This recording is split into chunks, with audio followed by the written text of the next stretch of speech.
We're going to change the front driver's side wiper blade on our Mazda CX-5.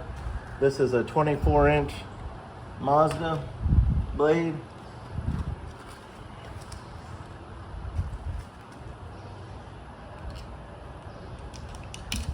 So I want to pop this up like that, just with my finger. Allow me to rotate this. So this kind has this, let's get the shape of this bar if you can. So it's kind of hooking it in there. So again, we're going with a new Mazda blade so that in the future, when my daughter needs new blades, all I have to do is replace the rubber portion.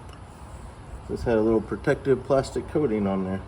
Don't forget to take that off when you put this on. It says open on there.